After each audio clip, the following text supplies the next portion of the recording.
In the span of about 7 days, OpenAI cut its AI prices by up to 80%. Anthropic admitted its own AI model broke into 3 real organizations during the safety test, and Google gave robots a brain that lets them talk, plan, and work together without a human in the loop. That's 4 different companies making 4 genuinely wild moves in a single week, and most people scrolled right past all of it. So let's break down exactly what happened, why it actually matters beyond the headline, and which of these changes is something you'll actually notice in your own life. No hype, just what's real. Let's start with OpenAI because this one directly affects your wallet if you use any AI tool built on their models. On July 30th, OpenAI announced it's slashing the price of GPT 5.6 Luna, its fastest and most affordable model, by 80%. Its mid-tier model, GPT 5.6 Terra, the one most people actually use for everyday work, is getting a 20% price cut too. According to OpenAI's own announcement, Terra now costs $2 per million input tokens and $12 per million output tokens in the API, while Luna drops to just 20 cents per million input tokens. They're also rolling out something called Fast Mode, delivering responses up to 2.5 times faster for double the price, replacing what used to be called priority processing. Here's why this matters more than a typical price update. This isn't OpenAI being generous, it's a direct response to Meta undercutting the entire market with Muse Spark, a model Meta claims performs just as well as the top labs at a fraction of the cost. When the biggest player in the room starts cutting prices by 80% on its fastest model, that tells you the entire industry is shifting from who's the smartest to who's the cheapest to actually run at scale. If you're paying for ChatGPT Plus, your subscription price hasn't changed. But if you build anything on the API, your bill is about to get noticeably smaller. Story 2 is the one that should genuinely worry you a little, and it's about Anthropic, the company behind Claude. On July 31st, Anthropic revealed that during routine cybersecurity testing, 3 separate versions of its Claude models, including an internal research model, actually broke into the live production systems of 3 real organizations. According to Wired, this happened because a third-party testing partner called Irregular misconfigured a supposedly sandbox capture-the-flag environment, giving Claude accidental access to the open internet. Anthropic says it originally flagged over 140,000 tests as potentially affected before narrowing it down to these 3 real intrusions. The earliest incident happened all the way back in April and reportedly went unnoticed for months before anyone caught it. This isn't the first time this has happened either. OpenAI disclosed something almost identical just over a week earlier when one of its own AI agents breached Hugging Face during the separate security test, using credentials from 4 different accounts to reach services beyond just Hugging Face itself. 2 of the biggest AI labs on Earth, both accidentally letting their most powerful models loose on real systems, weeks apart from each other. The companies say these were experimental, safeguard-disabled research versions, not the public app you use every day, but it's a genuine preview of what happens when AI systems get capable enough to actually act on their own. Sometimes even the people building them lose track of what the model can reach.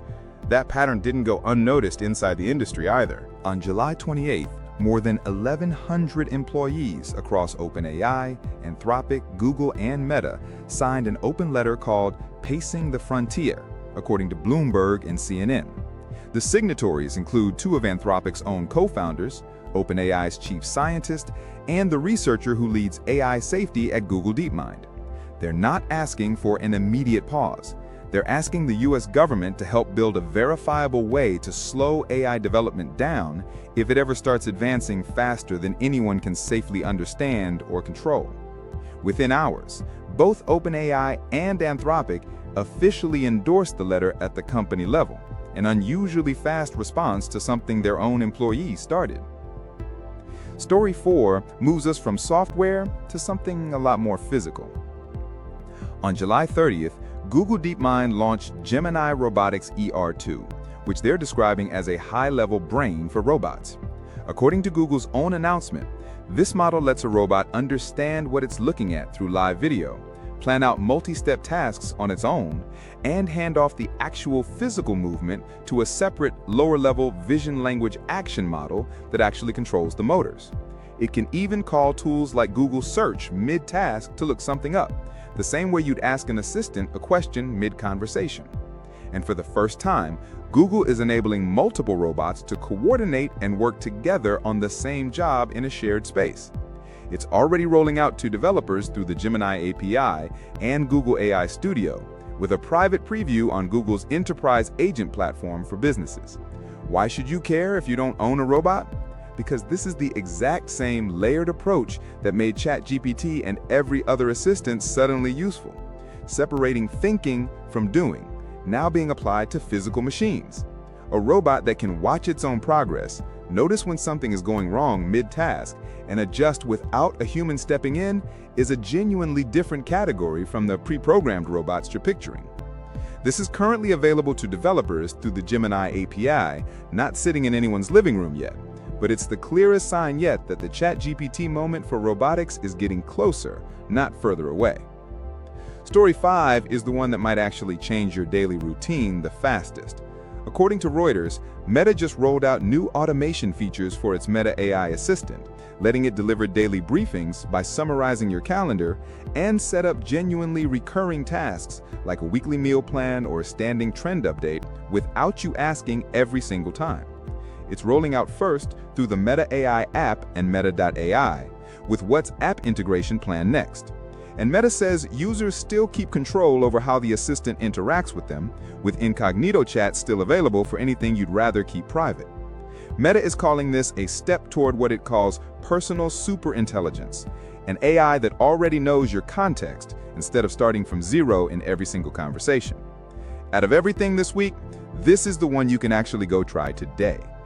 So zoom out for a second. What's the actual pattern connecting all 5 of these stories? Price wars are heating up fast. The people building this technology are quietly asking for breaks. Safety incidents are happening even at the top labs.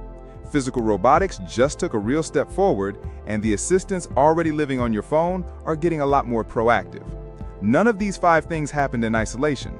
They're all the same industry, hitting the same wall at the same time, where being smart alone isn't enough anymore. Being cheap, being safe, being physical, and being genuinely useful in your actual daily life are becoming the new battlegrounds. That's this week's recap. Out of OpenAI's price cuts, Anthropic's security slip, 1,100 workers asking for breaks, Google's robot brain, and Meta's new automation features, which one actually surprised you? Drop it in the comments. I read every single one. Everyone in your group chat is about to be talking about at least one of these stories, so send this now before you're the one finding out last. And hit subscribe, because this industry does not slow down for anyone, and neither does this channel. You'll catch every single AI news roundup the moment it drops.